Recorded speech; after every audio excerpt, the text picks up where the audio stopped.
dia. Eu vou fazer uma breve recapitulação do que a gente viu semana passada. Semana passada nós falamos a respeito dos multiplicadores, ou seja, aquelas pessoas que recebem alguma porção e com o passar do tempo elas investem muito bem aquela porção e elas fazem com que aquilo multiplique. Nós vimos 4 princípios que tornam uma pessoa capaz de multiplicar. Então, o primeiro princípio que nós vimos semana passada é que os multiplicadores, a mente deles não é focada em ganhar dinheiro. Por quê? Porque eles sabem que a questão não é quanto a gente ganha. Você tem pessoas que podem ganhar, por exemplo, na Mega Sena, ou podem ser um profissional que por um período de tempo é muito bem pago, mas também é um excelente dissipador, ou seja, alguém que recebe muito, mas também gasta muito. Então, um multiplicador ele não é focado em ganhar dinheiro, e sim em buscar sabedoria, entendimento para administrar e aplicar bem os recursos que ele recebe. Inclusive, a gente vê pessoas que às vezes ganham muito menos, pessoas que são assalariadas e às vezes ela tem uma capacidade financeira maior do que aquele que ganha muito. A gente viu sobre isso semana passada. Se você tiver interesse, procure a aula da semana passada e dê uma olhadinha nela. Vimos também que o segundo princípio é que não importa com quanto a gente começa. Deus aumenta esse recurso quando a gente aprende a administrá-lo de forma correta. Então, muitas pessoas começam com pequenos recursos. Aliás, uma boa parte dos empresários brasileiros, pessoas que são bem-sucedidas, não só no Brasil, no exterior também, quando você vai ler a biografia dessa pessoa, quando você vai ouvi-la, normalmente a história começa com pequenos passos. Se você ouvir, por exemplo, um dos homens mais ricos do mundo, Bill Gates, ele é de uma família super modesta, começou de uma maneira muito humilde, mas começou da forma correta. Soube aplicar todos os recursos que ele recebeu e hoje é quem é, não porque começou com uma grande fortuna, mas porque soube administrar aquilo que parecia ser bem pouco. O terceiro princípio é que os multiplicadores nunca colocam todo o seu dinheiro em um só pote. São pessoas que aprendem desde muito cedo, né? Aí eu estou falando para cristãos, porque as pessoas que não têm uma intimidade com Deus, elas não se preocupam muito com isso. Elas normalmente usam só os 3 últimos potes dos quais eu vou falar. Mas os cristãos, eles se preocupam, tudo aquilo que eles recebem, de separar a 10ª parte e colocar ali como uma primícia, o seu dízimo. Eles também separam uma pequena parte e colocam ali para serem generosos, aprenderem a não comer todas as sementes, não comer tudo que vem para eles, não pensar assim, tudo isso é só para mim e para minha família.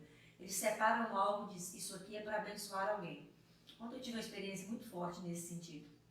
Eu recebi uma mensagem de uma missionária nossa, que ela está lá na Inglaterra, agora presa, sem condição de voltar para casa, porque os voos estão suspensos. E ela está no meio dessa situação, inclusive a família que está recebendo ela lá, estava todo mundo de quarentena, ninguém podia sair de casa, porque um dos garotos que mora lá na casa estava com suspeita de Covid. E ela vivendo lá de uma maneira super modesta e tudo, mas ela recebeu uma oferta. Alguém deu a ela uma oferta lá na Inglaterra. E olha a preocupação dela, ela queria que eu mandasse para ela o nome ou alguém ou alguma instituição que estava precisando nesse momento, porque daquele valor que ela recebeu, ela separou uma oferta e queria abençoar a vida de alguém. Ela já tinha separado o dízimo dela, mas estava lá com uma oferta. Aquilo me deixou tão sensibilizada, eu falei, meu Deus, que a pessoa entende, né? E eu louvei muito a Deus por essa atitude dela, muito bacana. Então, a pessoa nunca põe o dinheiro em pote só, então ela separa o seu dízimo, a sua oferta, economiza, porque no tempo da adversidade ela pode precisar, ou também para alguns projetos que ela tem. Por exemplo, ela quer fazer uma viagem de férias, ela quer comprar alguma coisa, ela passa a guardar o dinheiro para não fazer endividamento. O quarto pote é o investimento, ou seja, aquele valor que ela separa para multiplicar. Depois nós vamos ter uma aula só para falar a respeito desses potes. E no quinto potinho, o dinheiro que é para gastar. Então, antes do dinheiro que é para gastar, ela já encheu outros 4 potinhos, né? Ou seja, ela se organiza voluntariamente de tal forma que ela não gasta tudo que ela recebe. E por fim, nós estarmos na situação de sermos justos e mansos. Por quê? Porque o mundo tem momentos de transferência de riquezas. Isso que a gente está vivendo agora vai ser um desses tempos. Muitas pessoas vão perder dinheiro e outras que estavam preparadas, que guardaram, cujos potinhos lá da economia e do investimento estão cheios, vai ser o momento de ganhar dinheiro, né? Então, nós paramos aí. E nós falamos também, na última aula, que Deus tira do ímpio e entrega ao justo. E vimos pela palavra de Deus quem era o ímpio e quem era o justo, no Salmo 37, 21. Que o ímpio é aquele que toma emprestado e não paga, ou seja, aquele que entra em estado de endividamento. E o justo é aquele que se compadece e dá. E por que ele pode dar? Porque ele não consome tudo, ele sempre deixa uma margem. Ele nunca extrapola o que ele ganha. Se ele ganha 100, ele nunca gasta 100. Tem pessoas que ganham 100 e gastam 101, 102, 120, né? Pessoa mansa, não. Se ela ganha 100, digamos assim, ela gasta 70, ela gasta 75 e ela sempre deixa sobrar um pouco. Pois bem, nós paramos nesse momento aqui na última aula. Só que o que a gente tem visto no mundo, né, de uma forma quase que geral, são poucas as exceções, é um estado de endividamento das pessoas. Elas normalmente não se contentam apenas em gastar aquilo que recebem. Elas costumam extrapolar esses valores e irem adiante. E eu queria dar para vocês o exemplo dos Estados Unidos. Porque a gente olha para a nação americana e diz, nossa, como eles são prósperos. Como eles são, como eu gostaria de ser como eles. E eu quero te mostrar uma coisa. Os Estados Unidos, a independência dos Estados Unidos foi em 1776, ou seja, em 1776 ele foi instituído como nação. De 1776 a 1980, ou seja, passados 204 anos, os Estados Unidos constituiu seu primeiro trilhão de dólares em dívida. Aquele dinheiro que o país tem que gastar além do que ele tem nos cofres. Então, além das suas riquezas, ele teve que tomar emprestado 1 trilhão de dólares. E para constituir essa dívida, levaram-se 204 anos. Agora, pasmem. De 1980 a 1986, ou seja, o que eles levaram para fazer em 204 anos, agora em 6 anos eles fizeram de novo. Antes, você precisou de 204 anos para constituir uma dívida, no valor de 1 trilhão. Agora, com 6 anos, essa dívida duplicou. Em 1986, a dívida passou para 2 trilhões. E para constituir o terceiro trilhão? Agora, só 4 anos. E hoje, ou seja, 30 anos depois, em 2020, a dívida dos Estados Unidos está em mais de 22 trilhões de dólares. Pastor, por que a senhora está falando isso? Eu estou falando isso porque quem entra em estado de endividamento sabe do que eu estou falando. É algo terrível e as dívidas elas só fazem para aumentar. E é uma bola que, se você não tomar cuidado, ela passa em cima de você e te atropela e te deixa pelo meio do caminho. Então, hoje nós vamos falar um pouquinho a respeito de quem está endividado. Você não observou os princípios, você não se cuidou bem, ou então você tem alguém na sua família que está em estado de endividamento, você precisa aprender como lidar com essa situação. Então a gente vai falar um pouquinho a respeito disso, né? Lá em Gênesis, no capítulo 3, versículo 13, a palavra de Deus diz que o seguinte, olha, e disse o Senhor Deus à mulher, por que fizeste isso? Ou seja, por que você comeu do fruto que eu te disse para não comer? Ou disse a Adão para não comer? E a mulher disse, a serpente me enganou e eu comi. Essa palavra enganou é a palavra nasha no original. E o que essa palavra quer dizer? Me colocou em um estado de engano. E é engraçado que essa mesma palavra é a palavra do qual deriva a palavra dívida. Ou endividamento também vem da palavra nasha. Inclusive juros. Inclusive juros, como o pastor está dizendo aqui. Na verdade, o que Satanás fez com Eva naquele momento foi colocá-la em um estado de endividamento. O engano que ele ofereceu a ela fez com que ela contraísse uma dívida que se tornou impagável. E mais adiante, alguém precisou resgatar aquela dívida, né? Que o apóstolo Paulo, Pedro, que vai dizer que o escrito de dívida que Eva e Adão constituíram naquele dia, ele precisou ser resgatado por meio do sangue do Filho de Deus. Olha o tamanho dessa dívida. Primeiro, não havia dinheiro que pudesse pagar. Segundo, o sangue que seria derramado para pagar aquela dívida não era o sangue de qualquer um. Aquela dívida ela se tornou tão grande que ela precisou ser resgatada pelo sangue do Filho de Deus. Então eu queria que você prestasse bastante atenção nisso antes de você entrar em qualquer proposta que te façam para que você se endivide ao longo da vida. Lá no nosso seminário a gente tem a oportunidade de mostrar para as pessoas como é que um veículo, por exemplo, comprado à vista, é diferente de um veículo comprado a prazo. E isso não serve só para veículo, serve para qualquer bem. Uma geladeira, um fogão, um ferro de passar, um liquidificador, uma bicicleta. Algumas pessoas dizem assim, pastora, mas a senhora não sabe o tanto que eu preciso desse bem e tal. O que eu estou te dizendo é que seria a melhor opção é todos os meses a gente separar uma porção e daí a pouco a gente ir comprar à vista. Por quê? Um carro popular, hoje, digamos, um carro na faixa de 30 mil reais. Eu fiz uma pesquisa junto às financeiras, um carro que eu hoje iria a uma concessionária com 30 mil reais, eu tiraria ele lá zero na concessionária.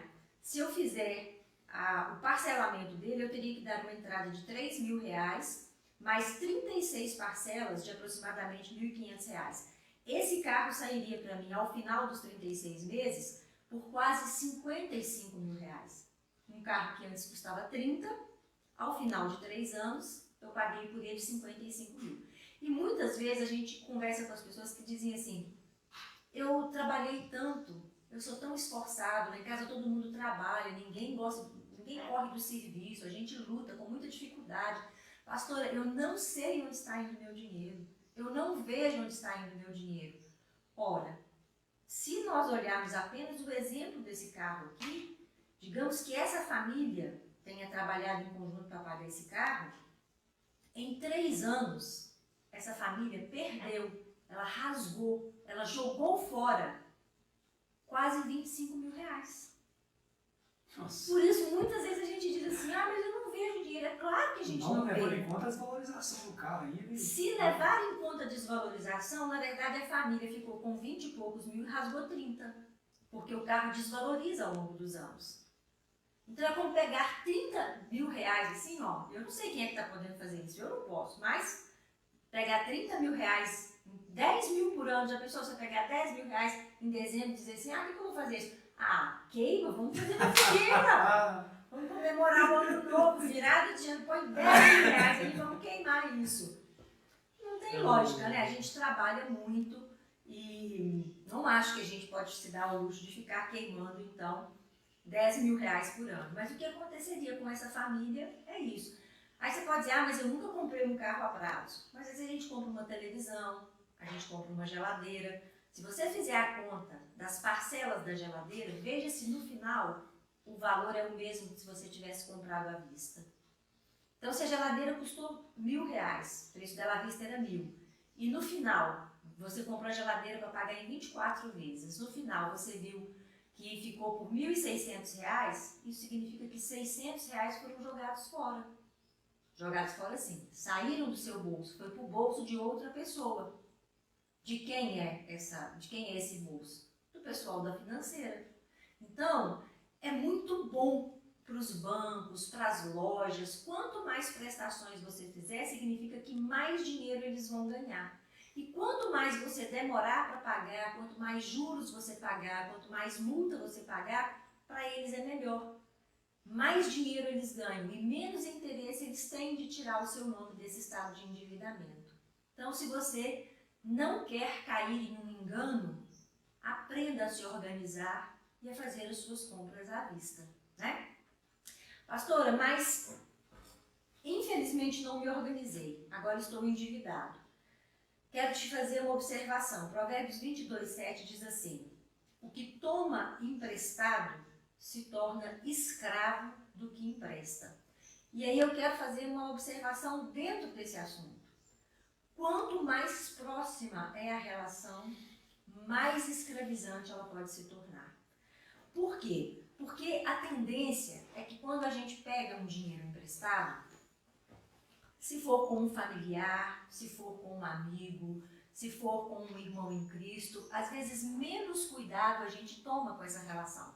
Porque a gente diz assim, não, a pessoa vai entender, a pessoa sabe que eu estou vivendo um momento difícil e tal. Talvez se for... A Lara está aqui com a gente, tá? Um beijo, Lara.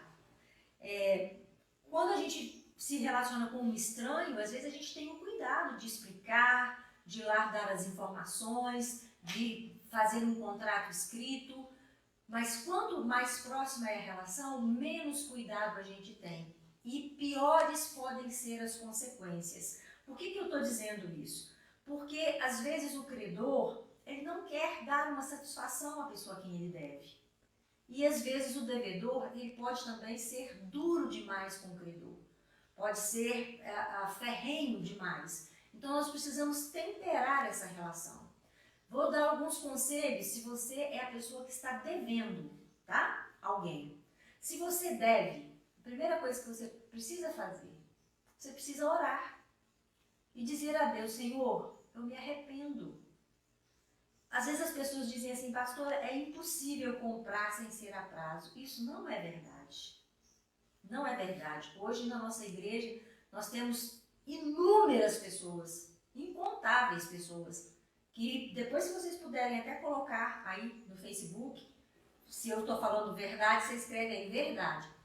Quantas pessoas se organizaram e não compram mais a prazo? Elas compram e pagam. Né? Eu achei uma coisa muito bacana quando nós estivemos na Inglaterra, que o pastor Orlando falou conosco. Ele disse assim, não é que a gente não tenha cartão de crédito, todo mundo aqui tem cartão para poder pagar um restaurante, poder, né, pagar alguma coisa na loja, não ter que ficar andando com dinheiro. Mas ele disse assim, um hábito que o britânico não tem é o hábito de comprar a prazo. Aqui a gente compra e paga. Passa apenas um cartão de crédito ou de débito e no dia que chega a fatura a gente paga. Mas nós não parcelamos as coisas. E isso ele estava falando de uma nação inteira. É uma questão cultural. E é uma bênção. Porque apesar deles terem hábitos mais modestos, por exemplo, se comparados com os hábitos de um americano, que são compradores compulsivos, que são pessoas que muitas vezes não medem, vão comprando, os Estados Unidos é um país extremamente endividado. E para eles, essa questão de fazer parcelas é uma coisa super natural. Só que isso tem um preço para a nação. A gente viu há pouco tempo atrás uma grande quebra no mercado imobiliário justamente por causa disso. As pessoas elas vão criando uma falsa impressão de um poder de compra. Porque você compra algo hoje, ao invés de você pagar 1.000, você paga apenas R$50. Você diz, opa, tem 950 ainda para gastar. Aí você faz outra prestação de 50, outra. E essa ilusão vai gerando na gente um poder. Só que em algum momento a conta chega. E quando ela chega, há uma quebradeira generalizada. Então, nós precisamos nos arrepender, dizer, Senhor, outra coisa, antes de eu falar sobre isso aqui. Quem compra a prazo está contando com a certeza do amanhã. Imagina, por exemplo, um profissional liberal agora que fez inúmeras contas, inúmeras parcelas. Digamos que ele vai ficar 30, 60, 90 dias sem poder trabalhar. Eu sei que tem algumas empresas que estão jogando o vencimento das contas mais adiante, mas tem algumas que não. Né? E se essa situação perdurar mais? Então, muitos de nós está tranquilo, está dizendo, não tenho, talvez não tenha muita coisa para receber, mas também quase não tenho para pagar. Eu estou tranquilo durante esse tempo. Então, Então, muitas vezes nós contamos com o futuro. Alguns são pegos de surpresa por uma enfermidade, por um problema que se abate na família, pela morte de um ente querido, por um gasto que não estava nos planos, e aí a vida da pessoa se embola toda. Então, mais do que isso, a palavra de Deus diz que nós não devemos entrar em estado de endividamento. O apóstolo Paulo diz assim, olha, foi pago um preço muito alto pela vida de vocês, para tirar vocês desse estado. Não se ponham em dívida outra vez. Isso vale para as questões práticas relativas a dinheiro também. Porque quem está endividado sabe do que eu estou falando. Como é terrível a sensação de viver em escravidão. Meu marido e eu vivemos nessa situação por 12 anos. A empresa que nós tínhamos faliu e nós ficamos profundamente endividados. Foram 12 anos para sair desse estado. Já viu aquele filme 12 anos de escravidão? Quase 13. Né? Quase 13. É muito triste, é terrível. E tomara a Deus que você hoje entenda o que nós estamos falando e encontre, o Senhor te dê um caminho para passar e você saia lá na frente e saia desse estado de endividamento.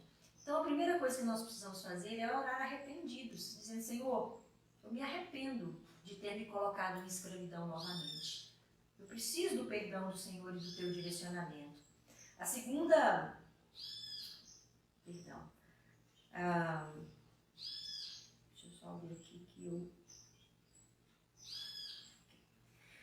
A segunda coisa que você precisa fazer é criar um orçamento onde caiba alguma sobra. Você precisa listar tudo que você for se lembrando que você deve. Põe lá o nome da empresa ou da pessoa a quem você deve e o valor que você deve a ela. Depois que você se lembrou de todo mundo, colocou ali, está tudo organizadinho, você vai ver quanto é mais ou menos a sua dívida. Depois você precisa cuidar do seu orçamento. Então, assim, se você ganha R$1.000 e gastar os R$1.000, como é que você pretende pagar alguém? Ah, eu vou pedir o dinheiro emprestado ao fulano para poder pagar as Casas Bahia. Tudo bem, você só trocou de credor. Agora não é a Casa Bahia, agora é o fulano a quem você deve. Se você ganha R$1.000 e tem uma dívida de outros R$1.000 para pagar, você precisa fazer um orçamento organizado de tal forma que todos os meses sobre alguma coisa, que sejam R$10. Aí você vai procurar o seu credor e vai dizer para ele, olha, eu posso pagar a você R$10 por mês, porque você sabe que aquele dinheiro você está economizando e ele vai sobrar todos os meses. Então você precisa criar um orçamento e se organizar de tal forma que aquilo que vai sobrar aqui vai servir para pagar os seus credores. E não pode procurar o credor e fazer promessa que você não vai conseguir cumprir. Eu sei que nesse momento os credores muitas vezes vão em cima, eles forçam, alguns chegam a ameaçar até de morte, de tomar as coisas, de te levar na justiça. Mas se você ceder a essas ameaças, você não vai conseguir cumprir. Então, o que você precisa fazer? Criar um orçamento mais enxutinho possível para que possa sobrar a maior quantidade de dinheiro possível para você sair do estado de endividamento o mais rápido possível, né? Outra coisa, não se concentre no tamanho da sua dívida. Concentre-se naquilo que Deus está colocando nas suas mãos. Você precisa crer que Deus pode fazer o impossível por você. Deus tem uma capacidade e quando ele encontra um coração quebrantado, ele começa a trabalhar em favor daquela pessoa, para que mais rapidamente ela saia daquele estado de escravidão. É como um filho. Às vezes ele aprontou alguma coisa, ele fez algo e agora ele está sofrendo as consequências. E quando você vê o arrependimento dele, você também quer trabalhar em favor dele para que aquele sofrimento cesse logo. E Deus também tem esse interesse, de que o nosso sofrimento cesse o mais breve possível. O desejo de Deus nunca foi que uma geração inteira morresse no deserto. O deserto era para ser apenas uma parte do caminho, até eles chegarem onde Deus havia prometido para eles que teria uma terra que ia manar leite e mel. Mas uma geração inteira pereceu ali, por desobediência. Quando Deus encontra um coração quebrantado, contrito, o Senhor não despreza. E aí ele começa a trabalhar em seu favor, para que rapidamente, para que assim que você aprender aquelas lições, você possa sair do estado de endividamento, certo? Bom, pastora, eu não sou o devedor, eu sou credor. Eu tenho alguém que pegou um dinheiro emprestado comigo, alguém que fez uma conta em meu nome e não pagou. Qual deve ser a minha postura? Bom, se você é o credor, a primeira coisa que você precisa fazer também é orar arrependido. Pastor, mas eu fiz um gesto bom e tal, mas você pediu um direcionamento a Deus? Porque muitas vezes nós estamos colocando dinheiro em situações que já deveriam ter parado antes. Coisas que Deus já tinha colocado a mão ali e dito assim, não vai adiante. E muitas vezes nós estamos ali investindo, colocando dinheiro em alguém que Deus já queria ter parado. Em que Deus já queria estar trabalhando no caráter daquela pessoa. E a gente fica com pena, fica com dó, aí a gente vai lá e empresta o dinheiro. E muitas vezes nós nos esquecemos de que nós somos apenas mordomos. Nós não somos donos dos recursos que estão nas nossas mãos. E nós precisamos orar antes de fazer essas coisas, dizer, Senhor, posso emprestar? Se Deus disser assim, sim, você pode emprestar, aí você, credor, precisa ter em mente algo que está na palavra de Deus. Aquele que empresta, não espere receber. Então, se Deus direcionou você a emprestar algo a alguém, e esse alguém, seja por uma impossibilidade, realmente não foi possível, ele está trabalhando, está lutando, mas ainda não conseguiu te pagar, ou se por falta de caráter, não sabemos, né? Existem pessoas que elas têm, essa área precisa ser trabalhada por Deus, elas têm pouco caráter nessa área. Você não pode ficar com seu coração amargurado. Ok? Porque a palavra de Deus diz que aquele que empresta não espere receber. Diz também para o devedor que ele não deve ficar devendo coisa alguma a ninguém, a não ser o amor. Então, esses dois textos deveriam andar em conjunto. Mas como nem sempre eles andam, se eu sou o credor e emprestei, eu tenho que orar e dizer, Senhor, eu me arrependo, não tomei a orientação do Senhor, essa pessoa não está me pagando, eu vou liberar esse crédito. Eu vou liberar, esse débito. Eu não vou ficar com meu coração preso a essa situação. A segunda coisa que você deve fazer é perguntar a Deus, Senhor, eu devo perdoar essa dívida ou eu vou responsabilizar essa pessoa?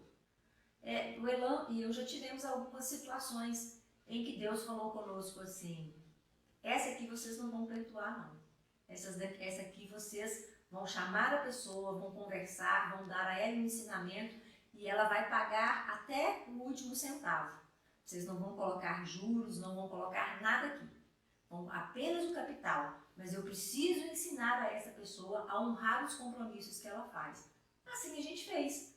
Tem coisa que a gente emprestou dinheiro para receber no mês seguinte e demoramos 3 anos para receber. Mas a pessoa honrou, foi até o fim, pagou tudo direitinho e aprendeu a lição. E tem pessoas que a gente liberou, que a gente pegou a nota promissória que ela tinha assinado, mandou de volta, né? Deus é que sabe disso aí. O dinheiro não era meu, o dinheiro é de Deus, né? E que Deus trate e dê um ensinamento a essas pessoas.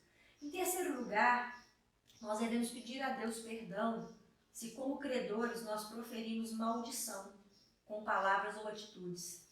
Por exemplo, uma maldição proferida com atitude. Alguém na igreja pegou dinheiro emprestado comigo. Aí no dia em que nós nos encontramos no templo, eu vejo ela sentada num ponto, eu procuro o lado extremo da igreja para me assentar.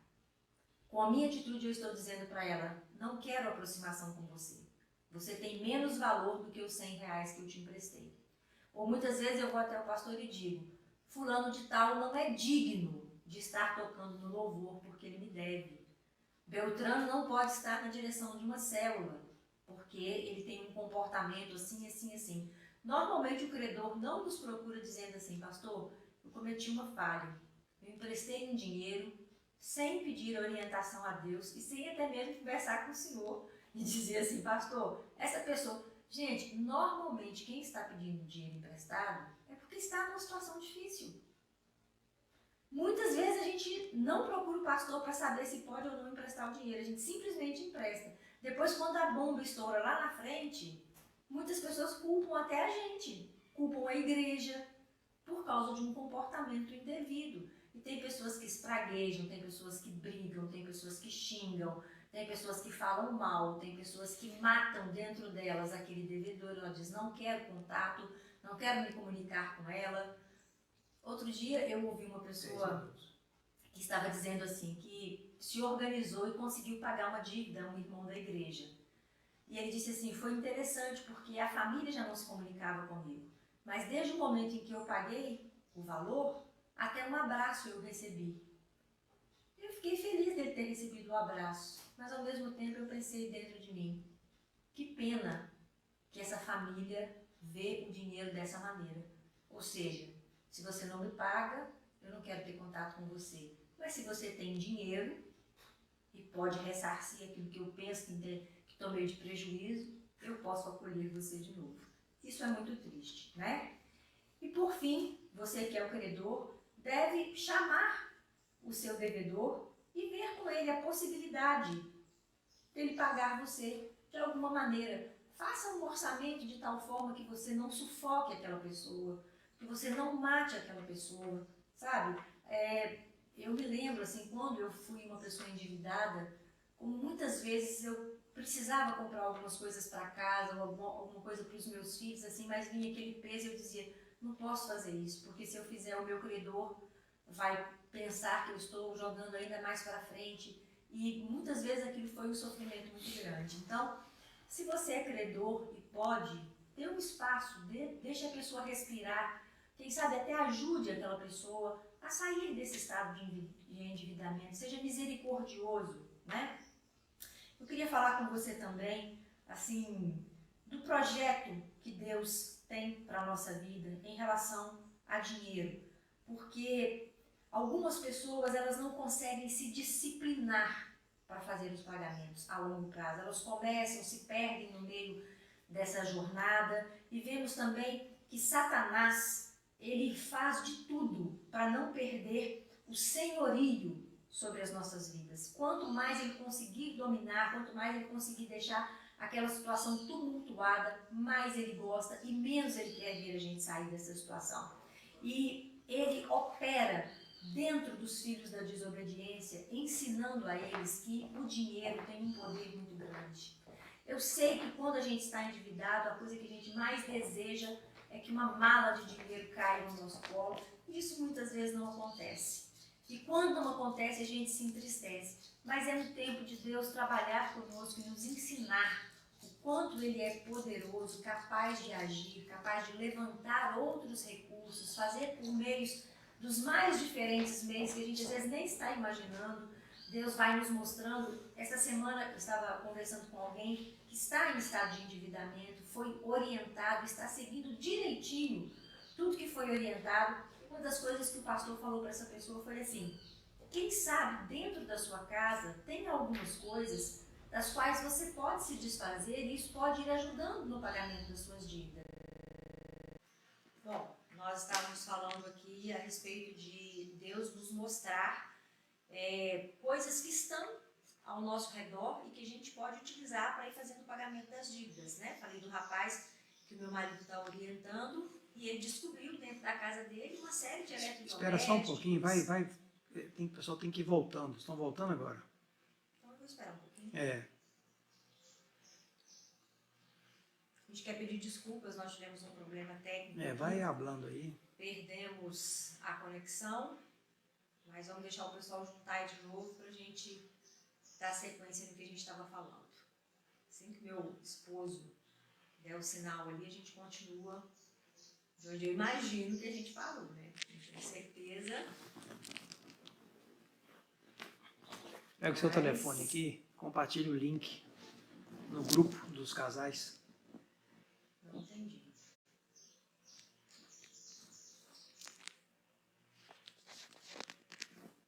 Acessa a minha página aí. Daí. Me dá aqui. Não sei o que é isso que você está me pedindo. Nem sei o que é que você está me pedindo.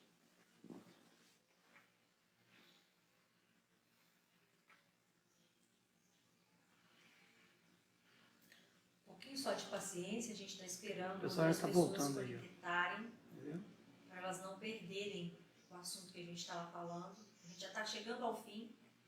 Mais 5 minutinhos só.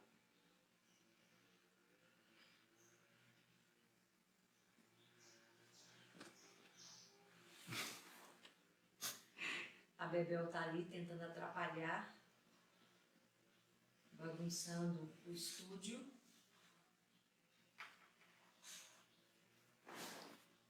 Pronto? Não.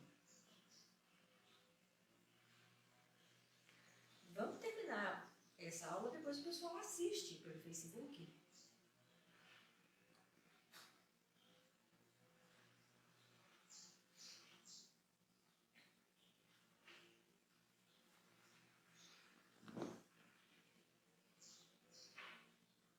O pessoal já está voltando aí.